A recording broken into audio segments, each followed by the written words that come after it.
All right, my friends, do you want to push or do you want to pull on the backswing?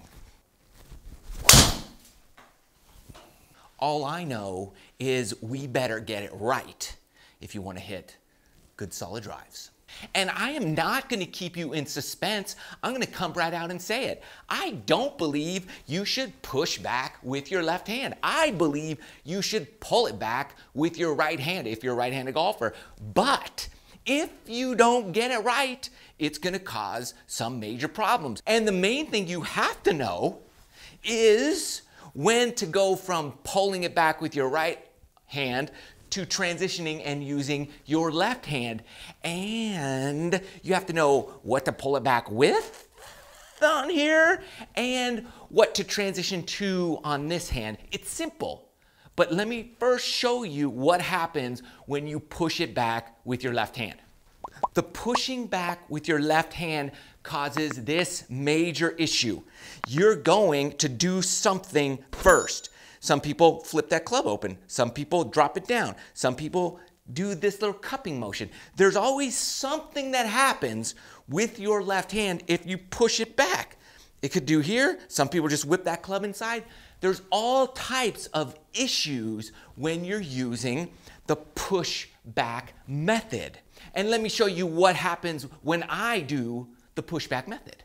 All right, push back method. This is using your left hand to start the back swing. Let's take a look and see what that looks like on the V1 Recorded Golf app.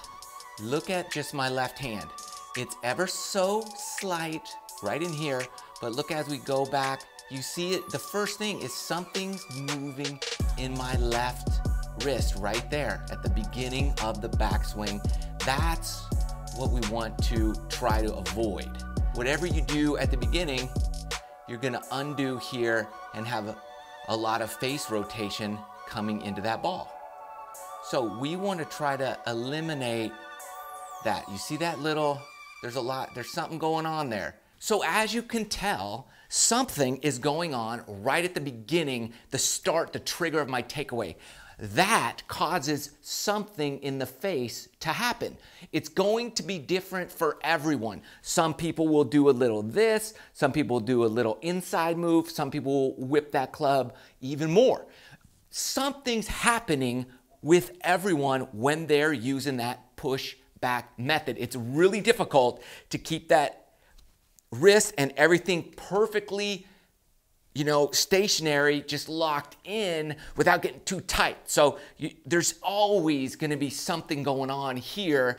And for most of us, that's going to cause a lot of inconsistency when we get to impact just before the ball, because whatever we do at the beginning of our swing is going to happen towards the end near impact, just to get that face square. And the more you do it, the more inconsistent you're going to be when that club returns back to the ball. So here's what I like to do, and this is going to help you. You're going to do the pullback method with your right hand. When you pull back with your right hand, it's a lot easier to keep everything square. Most people aren't doing this because that's connected here. So you're just pulling it back like that. That's easier to do than this. This is kind of a little more loose and flimsy. Here's how you pull it back. You're going to pull it back with your thumb and index finger. Right here, that's your pulling back. You could use the second finger as well, your middle finger a little bit if you wish. The others are going to be connected, one to the club, one to your other hand, interlock, overlap, it doesn't matter. But that is going to be how you take it back at the beginning part of your swing, right in here.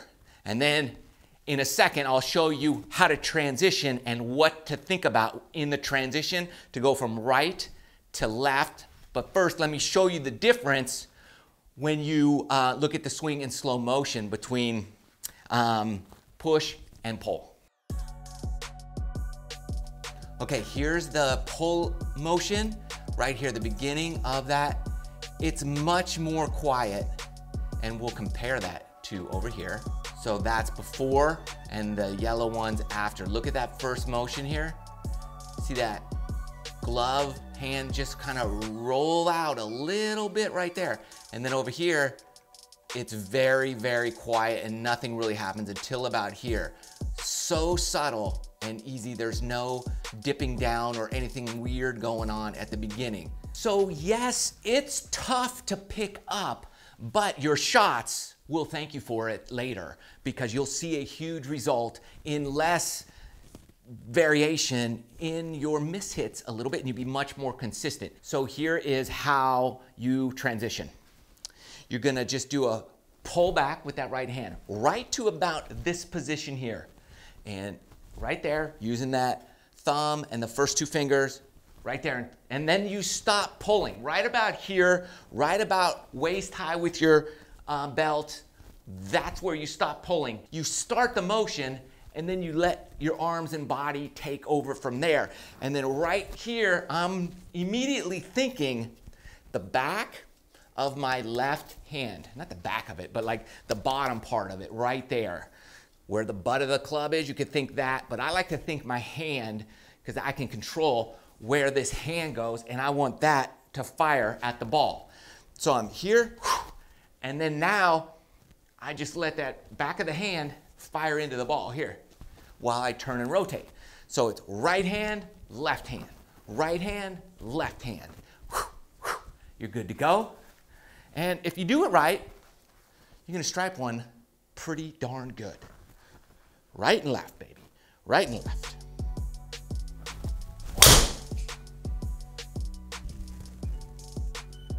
Woo. 293. Right, left. You can get quick with it, work on the different tempo and timing with this piece. Just go here, here, there. That's all you need to know. Thanks for watching. Love you guys. See you next video.